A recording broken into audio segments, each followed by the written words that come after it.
Hi children. Hi, Mom. Okay, let's read these simple words. All, Ball.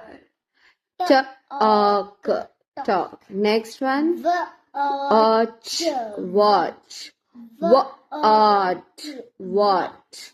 Now, why does this A sounds as A? What is the phonic sound of A? Ah. But why is it sounding A? Do you know? No.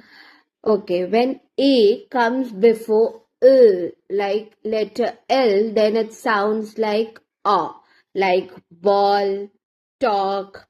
And when A comes after the letters W or WH, which sounds as W, then or also it makes A sound, like watch, what. I hope you understood. Yes, Mom.